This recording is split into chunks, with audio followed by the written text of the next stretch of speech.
मैं एक बात इसलिए सुना रहा हूं कि उन्होंने जड़ ठाकुर जी को चैतन्य कर दिया, नरसिंह मेहता जी ने। कैसे? 4000 ब्राह्मणों को निमंत्रण दे दिया। नरसिंह मेहता ने घर जाकर के पत्नी से कहा 200-300 ब्राह्मण आएंगे, तुम प्रसाद की व्यवस्था करो। बोले हैं 200-300 ब्राह्मण? यहां पे 2 लोगों के प्रसाद की व्यवस्था नहीं, घर में तुम 200-300 ब्राह्मणों को निमंत्रण दिया है? वैकुंठ में बैठे बैठे द्वारिकाधीश रुक्मणी जी से कह रहे हैं, बोले 200 नहीं है, 4000 आने वाले। रुक्मणी जी मेरा नरसी फंस गया।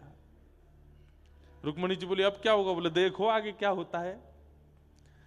नरसिंह मेहता जी बोले देवी 200 ब्राह्मणों की प्रसादी बनाओ। बोले कहां से बनेगी, हमारे यहां व्यवस्था नहीं। बोले मैं एक काम करता हूं, एक सेठ जी हैं, वो मेरा कीर्तन कराते हैं, मुझसे बहुत प्रेम मानते हैं, मैं उनके यहां से थोड़ा कर्जा ले आता हूं और उससे हम 200 ब्राह्मणों का भोजन करा देंगे।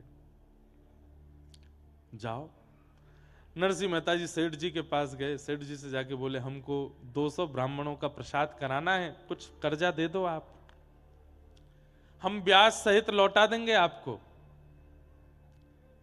सेठ जी बोले देखिए नरसिंह मेहता जी, हमको ब्याज नहीं चाहिए और आप यदि नहीं भी लौटाओगे तो भी चलेगा, लेकिन बदले में हमको कुछ दे दीजिए। बोले क्या? बैठ के कीर्तन सुना दो। आप कीर्तन इतना अच्छा करते हैं, थोड़ी देर कीर्तन सुना दो, हम दक्षिणा के रूप में इतना धन देंगे कि 200 ब्राह्मणों का भोजन हो जाएगा। नरसिंह मेहता बोले मैं कीर्तन तो सुना दूंगा, पर कीर्तन करते करते करते करते जब मैं भाव में चला जाता हूं तो मैं कितने घंटे हो गए, कितने दिन निकल गए, मैं भूल जाता हूं। और आज शाम को ब्राह्मणों का भोजन होना है, मैं ऐसा नहीं हो कि कहीं मैं तल्लीन हो जाऊं कीर्तन में। सेठ जी बोले चिंता मत करो, आप तल्लीन हो गए, मैं तो आंख खोल के रहूंगा, थोड़ी देर बाद आपको हिला दूंगा कि जाओ ब्राह्मण आ गए, घर पे भोजन कराओ। नरसिंह मेहता बोले देख लेना, ध्यान रखना मेरा। बोले हाँ ठीक है। उठाए करताल नरसिंह मेहता ने जैसे कीर्तन शुरू किया, सोचिए नरसिंह मेहता तल्लीन होते होंगे तो क्या सुनने वाले नहीं होते होंगे? ऐसे भाव में गए, ऐसे भाव में गए कि वो भी डूब गए, सेठ जी भी डूब गए, सुनने वाले जो 10, 15, 20 लोग थे वो भी डूब गए, बाहर के गांव के लोग आए वो भी डूब गए। कीर्तन चलते चलते चलते चलते 13, 14, 15, 20 घंटे तक कीर्तन चलता रहा। यहां ब्राह्मणों के आने का समय हो गया। पत्नी बाट देख रही है कि वो 200 ब्राह्मणों के भोजन की सामग्री ला रहे होंगे। रुक्मणी जी बोली अब तो नरसिंह मेहता की और निंदा होगी, अब तो इनको जूनागढ़ से भी निकाल देंगे, ऐसा लगता है आज जो अपराध होने जा रहा है। ठाकुर जी बोले मैं नहीं देख पा रहा हूं, तुम बैठो मैं जाता हूं। और महाराज नरसिंह मेहता का रूप धारण करके ठाकुर जी आ गए जूनागढ़ में। और ठाकुर जी तो अक्षय पात्र लेकर के चलते हैं, 200 ब्राह्मण क्या तुम 2 लाख आ जाओ, सबको भोजन पवा देंगे। पत्नी के पास पहुंचे, नरसिंह मेहता की पत्नी से जाके कहा जल्दी जाओ प्रसादी बनाओ। और देवी सुनो, वो थोड़ी एक बदलाव आया। बोले क्या? 200 ब्राह्मण नहीं है। बोले तो कितने हैं? 300। बोले नहीं नहीं नहीं, नहीं 4000 है। 4000 इनका कैसे बनेगा? अरे बनाते हैं ना, तुम भी लगो मैं भी लगता हूं। ठाकुर जी अमनिया कर रहे हैं, मिर्च काट रहे हैं, सब्जी काट रहे हैं, टमाटर काट रहे हैं, अमनिया कर रहे हैं, पत्नी छोंक लगा रही है, उसको तो लग रहा है नरसिंह मेहता ही है। और नरसिंह मेहता कहा? वो तो वहां कीर्तन कर रहे हैं बैठ करके सेठ जी के यहाँ। ठाकुर जी यहां पर सिर पर महाराज बांध करके कढ़ाई में लिए घी और सब प्रसादी बना रहे हैं। नरसिंह मेहता के पिताजी का श्राद्ध है, ठाकुर जी भोजन बना रहे हैं। क्षण भर में तो सब सामग्री बनती चलेगी। पत्नी बोली आज बड़ा आश्चर्य हो रहा है, इतनी जल्दी इतनी सारी सामग्री कैसे बन गई? बोले देवी इस पर बाद में चर्चा करेंगे, ब्राह्मण आ रहे हैं, चौका लगाओ बढ़िया गोबर का और थाली आदि सजाओ, सबको प्रसाद पवाना है। 4000 ब्राह्मण मन में सोचते आ रहे थे आज नरसिंह मेहता हमको प्रसाद नहीं पवा पाएगा और ये हमको बहाना मिल जाएगा नरसिंह मेहता को नगर से निकालने का। लेकिन वहां जैसे ही पहुंचे सबके चरण धो धो करके ठाकुर जी ने आसन पर बैठाया। 4000 ब्राह्मण एक ही पंगत में बैठा दिए और सबके सामने ठाकुर जी एक एक फेंटा कमर पे बांधे, एक फेंटा सिर पे बांधे, पसीना आ रहे हैं, ठाकुर जी धोते जामे, हाथ मांजे, सबको साग परोसे, सब्जी परोसे, 4-4 प्रकार की सब्जी, 2-2 प्रकार की पूड़ियां, 3-3 प्रकार के मिष्ठान, एक रायता, बढ़िया सामग्री, ऐसा पवाया महाराज, ऐसा पवाया। ब्राह्मण बोले ए नरसी। बोले हाँ। कोई सेठ वेठ ने करी है क्या व्यवस्था? नहीं नहीं, सब आपकी कृपा है, आप सब ब्राह्मणों की कृपा है, आप लोग पाइए। प्रसाद पाकर के ब्राह्मण इतने तृप्त हो गए, इतने तृप्त हो गए कि मन से आशीष निकल रहा था, लेकिन जलन थी ना मन में। बोले भैया भोजन तो बहुत अच्छा पवाया नरसिंह मेहता ने, लेकिन हम लोगों को इसको नगर निकाला करना है, भोजन से काम थोड़ी बनना है। अब तो दक्षिणा की बारी है, कुछ नहीं दे पाएगा। 4000 ब्राह्मणों को क्या देगा? नरसिंह मेहता दौड़ करके भीतर गए।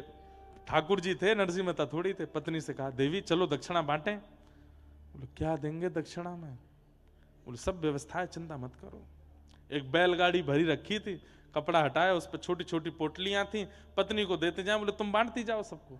बोले इसमें है क्या? बोले कुछ नहीं है, तुम देते जाओ। पत्नी ने धीमे से पोटली खोल के देखी तो हर पोटली में 12-12 सोने की मोहर और 4000 ब्राह्मणों को बंटवाई। ब्राह्मण भी पोटली हाथ में लें तो हे नरसिंह क्या पत्थर भर के दिए हैं क्या? नहीं नहीं, सब आपकी कृपा है, आपका अनुग्रह है। ब्राह्मणों ने जब खोल करके देखा, आज तक भोजन के निमंत्रण में 1 पैसा मिलता था तो ब्राह्मण फूले नहीं समाते थे कि 1 पैसा मिला हमको, सबसे बड़ी दक्षिणा है 1 पैसा। आज क्या मिला? 12 सोने की मोहर। मतलब ये ब्राह्मण, इनके बालक, इनके बालकों के बालक, बालकों के बालक, कम से कम 4 पीढ़ी तक भी अगर कुछ नहीं करेंगे तो इन्हीं मोहरों पर पेट पल जाएगा सबका। इतनी दक्षिणा देख करके सब ने तो भैया नरसिंह मेहता और पत्नी दोनों को एक साथ बैठा करके ब्राह्मणों ने स्वस्ति वाचन किया, ऊपर अक्षत डालने। अरे नरसिंह मेहता जी, मैं तो कहता हूं नरसिंह मेहता जी के पिता कितने भाग्यशाली कि उनके श्राद्ध में ठाकुर जी ने भोजन बनाया, अपने हाथ से पवाया। और नरसिंह मेहता की पत्नी कितनी भाग्यशाली कि दाहिने भाग में पति के रूप में विश्वपति बैठे हैं, जगतपति बैठे हैं, और 4000 ब्राह्मण एक साथ अक्षत छिड़क करके आशीष दे रहे हैं। और नरसिंह मेहता वहां कीर्तन कर रहे हैं। 4000 ब्राह्मण निकले। इनके भाई के यहां 12 ब्राह्मण गए थे, वो सब प्रसाद पाके निकले। तो जब निकले तो 1-1 रुपया दक्षिणा मिला, जो कि बहुत ही बड़ी दक्षिणा थी। सब आपस में बोले यहां तो सब हुआ, अरे वो नरसिंह मेहता के यहां 4000 गए हैं, चलो चलो तमाशा देखने में आनंद आएगा, देखें तो सही कैसी कैसी जो है नरसिंह मेहता की जो है आज वस्त्र उतराई हो रही होगी, आज नगर निकारी हो रही होगी। 12 ब्राह्मणों ने जाकर के देखा तो 4000 ब्राह्मण नाचते हुए आ रहे थे। क्यों रे, कैसा रहा भोजन? बोले महाराज पूछो मत, दक्षिणा वक्षिणा मिली कि ऐसे ही आ गए हो? बोले आपको कितनी मिली पहले ये बता। हमको 1 रुपया। सुने 1 रुपया? 1 पैसा मिलता है हमारे यहाँ पे, 1 रुपया मिला है हमको। तुमको क्या दे दिया नरसिंह मेहता ने? कौड़ी वोड़ी दी होंगी। बोले महाराज आज तक इस नगर के सबसे बड़े ब्राह्मण आप थे, पर अब हम 4000 हैं, हम पे 12 सोने की मोहर हैं। नरसिंह मेहता ने दक्षिणा में दी। कैसे, कहां से? बोले पता नहीं, सब दिए। यहां सब ब्राह्मणों को प्रसाद पवाने के बाद ठाकुर जी बोले देवी थक गए, हमारे तो कमर में दर्द हो गया, आप बैठिए ना, मैं प्रसाद पवाती हूँ। हाँ सब ब्राह्मणों का हो गया, मैं पा लेता हूँ। ठाकुर जी बैठ करके पाए, पा करके पत्नी बोलती जा रही थाली में ही छोड़ देना, मैं भी पाऊंगी फिर। बोले हाँ हाँ। खूब सारा पाए। ठाकुर जी बोले अब देवी तुम बैठ के पाओ, मैं थोड़ा संध्या वंदन करके आता हूँ। पत्नी पाने के लिए बैठी, ठाकुर जी संध्या के बहाने सीधे द्वारिका चले गए वहां से। और वहां जाकर के ठाकुर जी ने सेठ जी के चित्त में जाके कही अब तो उठ जा, उठा दे नरसिंह को। सेठ जी की आंख खुली, नरसिंह जी, नरसिंह जी। बोले जी क्षमा कर दीजिए, बहुत बड़ा अपराध हो गया। बोले क्या हो गया? बोले आपको कीर्तन करते करते बहुत समय हो गया, श्राद्ध। बोले कितने, 2-4 घंटे ज्यादा हुए? वो नहीं नहीं 24 घंटे हो गए। नरसिंह मेहता बोले अब तो जाने से कोई फायदा नहीं, आप ही चले जाना, मेरी पत्नी कहाँ है उसको ढूंढ के भेज देना, ब्राह्मणों ने बहुत बुरा हाल किया होगा, घर वर जला दिए होंगे हमारे। तो सेठ जी बोले मैं संग चलता हूं ना, एक बार चल के देख लें क्या है। धीमे धीमे डर डर के नरसिंह मेहता अपने घर जा रहे हैं। घर के बाहर जाकर के देखा तो आंगन में बैठ करके पत्नी प्रेम से प्रसाद पा रही थी। नरसिंह मेहता गए, देवी तुम प्रसाद पा रही हो? सब ठीक है, घर वर जला तो नहीं, तुमको किसी ने मारा पीटा तो नहीं? अरे क्या, कौन मारेगा? प्रसाद पानी दीजिए थोड़ा प्रेम से। तुम प्रसाद पा रही हो, पिताजी का श्राद्ध नहीं हुआ, ब्राह्मण आए थे क्या, कुछ कहा तो नहीं? कैसी बात करते हैं? संध्या करने गए थे, हाथ पांव धोने गए थे, पूरी याददाश्त धो के आए हो क्या? सब कर गए ब्राह्मण भोजन, 4000 ब्राह्मण आए थे, क्या बढ़िया, सब आनंद से हुआ, देखो अब ये प्रसाद। नरसिंह मेहता बोले क्या कह रही हो तुम? बोले आप ऐसे आश्चर्य में पूछ क्यों रहे हो? नरसिंह मेहता जी ने सब सत्य बताया। बोले देवी मैं 24 घंटे बाद आया हूं, मैं कीर्तन करने गया था, 24 घंटे तक मैं नहीं आया था, यहां 24 घंटे में क्या हुआ मुझे बताओ। पत्नी के नेत्र सजल हो गए। बोले आप नहीं थे? बोले ना। सब्जियां कौन काट रहा था भीतर? फेंटा बांध करके, सिर पर स्वापा बांध के, बार बार मेरे से हाथ से कढ़ाई छीन करके कौन चला रहा था? रबड़ी को, रायते को किसने बनाया? सब ब्राह्मणों को, 4000 ब्राह्मण आए थे, सबको 4000 आए थे। बोले हाँ, सबको प्रसाद पवाया, 12-12 सोने की मोहर दी, आप नहीं थे तो कौन थे? नरसिंह मेहता के नेत्र सजल हो गए। बोले देवी तुम्हारे चरण कहाँ है, मैं प्रणाम कर लूं? मेरे द्वारिकाधीश आए थे, मैं नहीं था, मेरे नाथ आए थे, मुझे बस ये बता दो वो कहां बैठे थे, कहां चले थे, उनकी चरण रज होगी, मैं उसी को माथे से लगा लूं। पत्नी बता रही है यहां चले थे। नरसिंह मेहता लेट लेट करके उस स्थान को प्रणाम करते हैं, द्वारिकाधीश को पुकार रहे हैं, नाथ क्यों किया आपने ये सब, क्या आवश्यकता थी?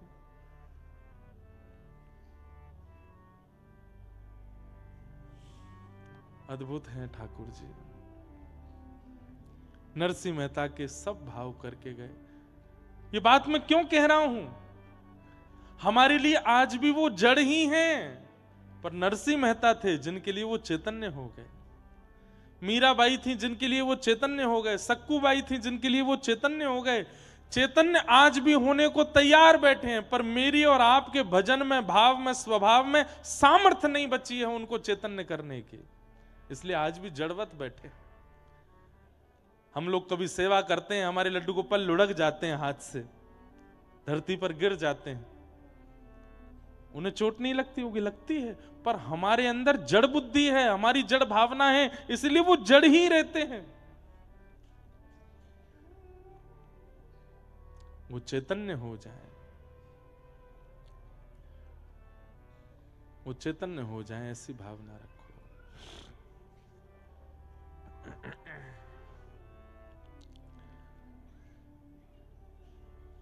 तुम्हें छोड़ सुन नंद दुलारे, कोई न मीत हमारो। तुम्हें छोड़ सुन नंद दुलारे, कोई ना भैया मीत हमारो। वैसे तो हर कथा में ये विनती होनी चाहिए, पर नैमिषारण्य में विशेष विनती करके जाओ। मैं कहूं मैं 29 वर्ष का हो गया, आप कहो आप 50 के, 60 के, 55, 70 के, या 25 के, 30 के, 35 के, जितने के भी हुए हो, नाथ बस अब इतने दिन जड़ता का अनुभव कर लिया, अब इन 7 दिनों में ऐसी हमारे हृदय की स्थिति कर दो कि लौट के जब आपकी सेवा में पुनः आवे, अब आप चैतन्यता का अनुभव कराओ। अब आपको स्पर्श करके ऐसा ना लगे कि आप अष्ट धातु के हो, आप मार्बल के हो, या आप किसी पत्थर के हो, आप चैतन्य हमारी तरह हो, बस इतना अनुभव करा देना नाथ। बस उसी में मेरा मैं कृतकृत्य मानूंगा अपने आप को। तुम्हें छोड़ सुन नंद दुलारे, कोई ना मीत हमारो। तुम्हें छोड़ सुन नंद दुलारे, कोई ना मीत हमारो। किसके द्वारे जाए पुकारूं, और न कोई सहारो। किसके द्वारे जाए पुकारो, और ना कोई सहारो। एक बार हृदय से लगा लो, ओ मेरे प्रियतम। हाँ, एक बार हृदय से लगा लो, ओ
हम तुम्हारे थे प्रभु जी, हम तुम्हारे हैं, हम तुम्हारे ही रहेंगे, ओ मेरे प्रियतम। ओ तेरे कारण सब जग छोड़ा, तुम संग नाता जोड़ा प्यारे, तुम संग नाता जोड़ा प्यारे, तुम संग ना। अरे कोई कहेगा किसने छोड़ा जग, आप किसके लिए कह रहे हो महाराज जी? भैया हम लोग इतने आसक्त जीव हैं, एक क्षण के लिए नहीं छोड़ सकते। अरे 7 दिन के लिए ही सही अपना घर व्यापार छोड़ के आए हैं ना नैमिषारण्य, यही छोड़ना ही बहुत बड़ी बात है कलिकाल में। इतना भी नहीं छोड़ सकता व्यक्ति, कह सकते हैं हम लोग। ओ तेरे कारण सब जग छोड़ा, तुम संग नाता जोड़ा प्यारे, तुम संग नाता जोड़ा प्यारे, तुम संग नाता जोड़ा। ओ एक बार प्रभु हंस के कह दो, तू मेरा मैं तेरा प्यारे, तू मेरा मैं तेरा प्यारे, तू मेरा मैं तेरा। एक बार हृदय से लगा लो, एक बार हृदय से लगा लो, ओ मेरे प्रियतम। एक बार हृदय से लगा लो, ओ मेरे प्रियतम। ओ तुम हमारे थे प्रभु जी, तुम हमारे हो, तुम हमारे रहोगे, ओ मेरे प्रियतम। तुम हमारे थे प्रभु जी, तुम हमारे हो,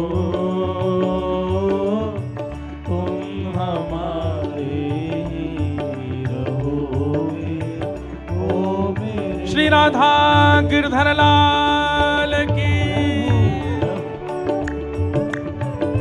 करताल बजा के गाओ।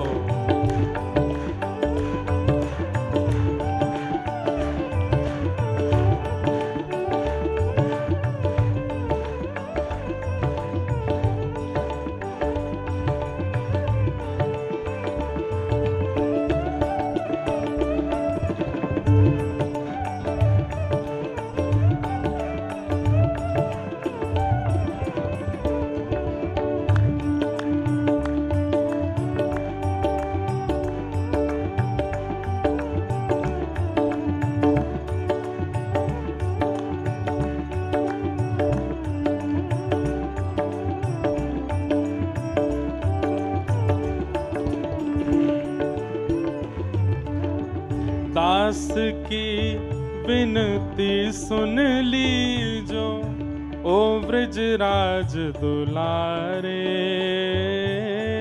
दास की विनती सुन लीजो ओ ब्रजराज दुलारे। दास की विनती सुन लीजो ओ ब्रजराज दुलारे। दास की विनती सुन लीजो ओ ब्रजराज दुलारे। आखिरी आश यही जीवन की पूर्ण करना प्यारे।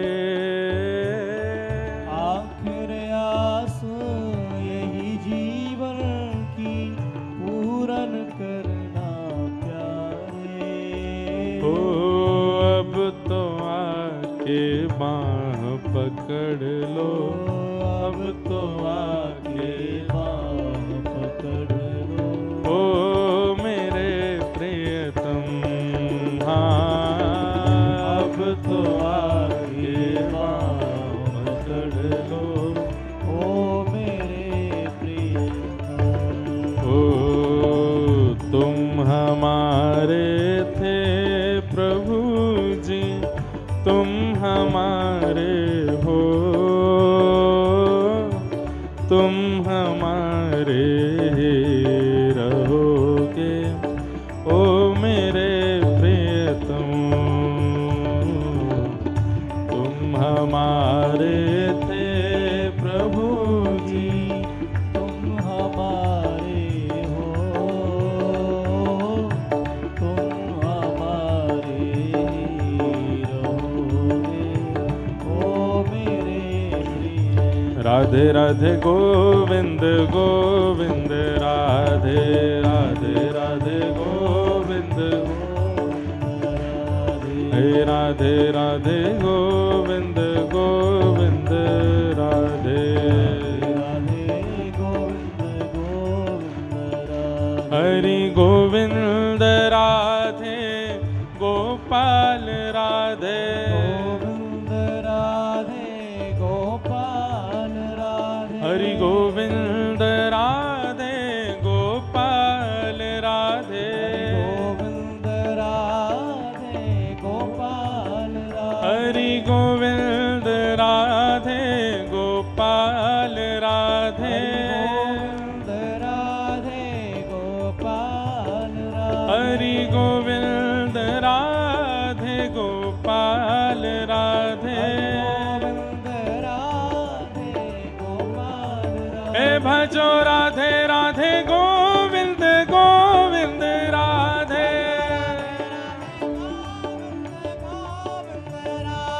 भजो राधे राधे गोविंद गोविंद राधे। देखो नैमिषारण्य में इतनी संख्या में लोग कथा में आते नहीं है, ये आ गए हैं बड़ी बात है। तो फिर इस संख्या का पता चलना चाहिए ना आसपास भी कि हाँ भाई इतने लोग प्रेम से नैमिषारण्य में कथा सुन रहे हैं। भुजा उठा के गाओ, ऊंचे स्वर में गाओ, राधे राधे गोविंद गोविंद राधे। हरि राधे राधे गोविंद गोविंद राधे। हरि गोविंद राधे गोपाल राधे। गोविंद राधे गोपाल राधे। हरि गोविंद राधे गोपाल राधे। हरि गोविंद राधे गोपाल राधे। हे भजो भजो हे भजो राधे राधे गोविंद गोविंद राधे। भजो राधे राधे गोविंद गोविंद राधे।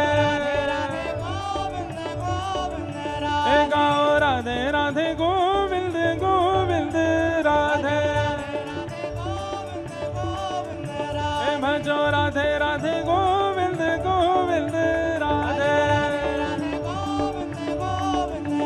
भजो राधे राधे गोविंद गोविंद राधे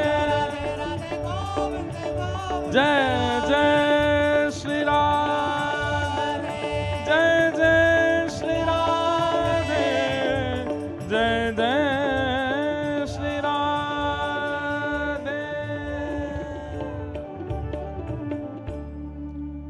बोलो वृंदावन बिहारी लाल की।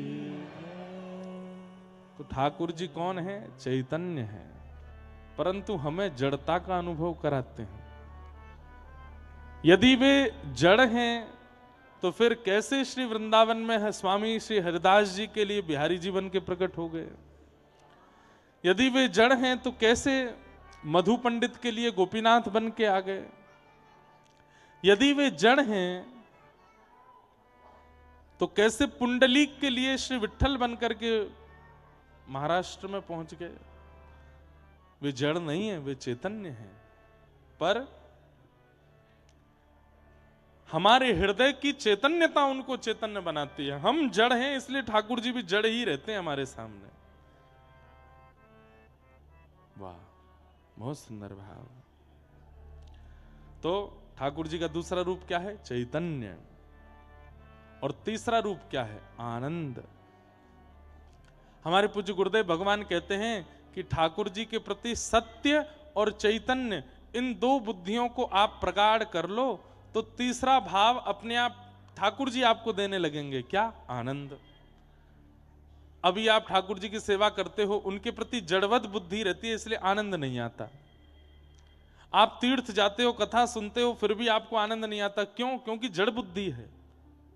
ये चैतन्य बुद्धि जब ठाकुर जी के प्रति हो जाएगी, ठाकुर जी चैतन्यता का अनुभव कराने लग जाएंगे, तो फिर आनंद की प्राप्ति होने लगेगी, आनंद का अनुभव होने लगेगा। सच्चिदानंद रूपाय विश्वोत्पत्त्यादि हेतवे। विश्व की उत्पत्ति आदि के जो हेतु हैं, इस विश्व को बनाया, इस विश्व का संचार कर रहे हैं और इस विश्व का संहार करेंगे। तापत्रय विनाशाय। 3 प्रकार के तापों का जो उपशमन करते हैं, विनाश करते हैं। श्री कृष्णाय वयम नमः। 3 प्रकार के ताप हैं, दैविक, दैहिक और भौतिक। दैविक प्रकृति के द्वारा दिया गया ताप, वर्षा से, सर्दी से, गर्मी से, आदि आदि, प्रकृति से मिलने वाला ताप। और भौतिक, व्यक्ति से मिलने वाला ताप। पत्नी से दुखी हैं, बच्चों से दुखी हैं, माता पिता से दुखी हैं, पड़ोसी से दुखी हैं, मित्र से दुखी हैं, किसी से दुखी हैं, वो ताप। ये 3 ही दुख हैं हमारे जीवन में, 3 ही दुख हैं। अरे मैया तेने का ठानी मन में, लाला छोड़ दियो वन में। कहां है मैया? एक म्यान में एक ही तलवार रहे आवे तो ठीक है। लाला को नेक देर विराजमान कर लो ताकि हम कथा सुना लें। क्या कह रहा था मैं? कहां था मैं? हैं? हाँ हाँ हाँ, 3 प्रकार के ताप हैं, 3 ही कष्ट हैं जीवन में। या तो हम शरीर से दुखी हैं, या तो हम प्रकृति के किसी क्रिया से दुखी हैं, या किसी व्यक्ति से दुखी हैं। चौथा एक दुख का कारण और है, दूसरे के सुख से दुखी हैं। वो इतना प्रसन्न क्यों है, वो सुखी क्यों है? किसी के दुख का कारण केवल ये है कि कोई सुखी है, कोई हंस रहा है, कोई प्रसन्न है। किसी के दुख का कारण ही यही है कि वो हंस क्यों रहा है। तो ठाकुर जी के शरण में रहने वाला व्यक्ति इन समस्त प्रकार के दुखों से निवृत्त रहता। निवृत्त रहता मतलब दुख तो आते हैं पर उस पर ज्यादा फर्क नहीं पड़ता, प्रसन्न रहता है, उनसे ज्यादा उसको विचलनता नहीं होती। हम कथा करते हैं हमारे जीवन में दुख नहीं है, ऐसा नहीं है, है पर प्रभाव किस पर ज्यादा होता है उससे पता चलता है कि वो भगवत भक्त है कि नहीं। गोस्वामी तुलसीदास जी का इतना अपमान किया था उस समय पर जब गोस्वामी जी ने मानस की रचना की, इतना अपमान किया गया, लेकिन आज भले ही मानस जी को घर घर में पढ़ाया जाता है, उस समय किसी ने स्वीकार नहीं किया था। लेकिन गोस्वामी जी ने स्पष्ट कर दिया कि मैंने ये रचना किसी व्यक्ति विशेष को प्रसन्न करने के लिए नहीं की। स्वांत सुखाय तुलसी रघुनाथ गाथा। मैं चाहूं तो अनेक भाषाओं में मानस की रचना कर सकता था, लेकिन अपने आप को सुख देने के लिए मैंने अवधी भाषा का प्रयोग किया, और आज वही अवधी भाषा में सब लोग पढ़ रहे हैं, अपना कल्याण कर रहे हैं, कृतार्थ हो रहे हैं। तो संसार का काम है बंधुओं, कभी यश देंगे कभी अपयश देंगे। तो इस संसार में दुख तो सबके जीवन में आता है, पर उस दुख को आप कितना भारी भरकम रूप से लेते हो ये आपके ऊपर निर्भर। एक मेरे को बहुत अच्छी बात याद आई, ध्यान से सुनना। ठाकुर जी वंशी धारण कैसे करते हैं? ऐसे दोनों भुजाओं का प्रयोग करते हैं, अपने नेत्रों को भी नीचा कर लेते हैं, सर भी झुका लेते हैं, स्वयं भी चरणों को भी टेढ़ा मेढ़ा कर लेते हैं, पूरे बिल्कुल आनंद के साथ त्रिभंग लली बनकर के तब ठाकुर जी वंशी बजाते हैं। वंशी में वजन कितना होता है? 50 ग्राम होता होगा, 100 ग्राम होता होगा। उसको ठाकुर जी ऐसे धारण करते हैं जैसे कितनी भारी है। भारी वस्तु को, अब ये स्पीकर रखा है, इसको मुझे उठाना हो तो मैं टेढ़ा होऊंगा, नीचे झुकूंगा, जोर लगाऊंगा, अपने होठ मीचूंगा, तब जाकर के इसको उठाऊंगा। भारी वस्तु को उठाने में अंग को तोड़ा जाता है, मरोड़ा जाता है, सब प्रकार के बल लगाए जाते हैं, दोनों हाथ लगाए जाते हैं। ठाकुर जी वंशी धारण करते हैं ऐसे जैसे कितनी भारी हो, लेकिन 7 कोस लंबे चौड़े गिरिराज पर्वत को धारण करते हैं ऐसे। इसका मतलब क्या है? ताली पहले बजा दी, सब मजा किरकिरा कर दिया। बात तो सुनो पहले पूरी। वंशी क्या है? तत्प्रेम रूपिका। वंशी प्रेम प्रदान करती है। वंशी कोई अत्यंत दुखी भी हो तो उसको सुनकर के आनंदित हो जाता है, प्रेम में घुल जाता है, निमग्न हो जाता है। आहा, व्रज की व्रजांगनाएं गोपियां सब दौड़ी चली आती हैं ठाकुर जी की वंशी सुनकर के। केवल व्रजांगना गोपियां ही नहीं, सारे वंचर जीव भी ठाकुर जी की वंशी सुनकर के आनंदित हो जाते हैं। गैया भी दौड़ी चली आती हैं। सबको सुख देने वाली वंशी, प्रेम प्रदान करने वाली वंशी। तो प्रेम की वस्तु को धारण कैसे करते हैं ठाकुर जी? दोनों हाथ से धारण करते हैं, पूरे टेढ़े मेढ़े होकर के, मतलब उसके प्रति पूर्ण समर्पण सम्मान देकर के ठाकुर जी उसको धारण करते हैं। लेकिन विशाल विराट गिरिराज को ठाकुर जी यूं उठाते हैं। हमको ठाकुर जी संकेत कर रहे हैं, जीवन में आने वाले विषाद, दुख, पीड़ा भले ही कितने भी बड़े पहाड़ की तरह हों, ऐसे उठाओ, और जीवन में आने वाला प्रेम, भक्ति, भाव, भजन, उसको ऐसे धारण करो, दोनों भुजाओं से, हृदय से लगा करके। हम लोग उल्टा करते हैं, मिलने वाले प्रेम को तो ऐसे लेते हैं, और मिलने वाले कष्टों को, विषादों को ऐसे लेते हैं। अरे इसने मेरे जीवन में आ गया, अब मेरा क्या होगा, अब तो मेरे को ये रोग लग गया, अब तो मेरी पत्नी के साथ ऐसा हो गया, मेरे बच्चों के साथ ऐसा हो गया, मेरे इतने का लॉस हो गया, मेरा परिवार टूट गया। उसको हम पूरे शरीर में धारण करते हैं, जो विषाद है। और जो मिलने वाला प्रेम, भक्ति है, उसको ऐसे धारण करते हैं। ये गलत है, उल्टा करो। ये गिरिराज धारण और वंशी धारण, इन दोनों से ये प्रतीक ठाकुर जी देते हैं। 100 ग्राम की वंशी को ठाकुर जी ऐसे उठाते हैं, 2 उंगलियां लगाते हैं, 2 हाथ। ठाकुर जी चाहें तो 1 उंगली से भी वंशी बजा सकते हैं, लेकिन नहीं, वो प्रेम स्वरूपा वंशी है, इसलिए ठाकुर जी दोनों भुजाओं का प्रयोग, पूर्ण सम्मान देते हैं वंशी को। प्रेम है। और विशाल 7 कोस कम होता है क्या? 21 किलोमीटर का पर्वत उठाने के लिए ऐसे लगाते हैं। हमें संकेत कर रहे हैं, यदि मेरे अनुयायी हो, कृष्ण के अनुयायी हो, प्रेम को दोनों भुजाओं से स्वीकार करो, विषादों को इकन्नी उंगली पर रखो। इसीलिए तापत्रय विनाशाय। ताप जीवन में नहीं आएंगे ऐसा नहीं है, आएंगे, पर वो आपके ऊपर ज्यादा प्रभाव नहीं डाल सकते, ज्यादा आपको तोड़ मरोड़ नहीं सकते, ज्यादा आपको विचलित नहीं कर सकते। बुरा नहीं मानना,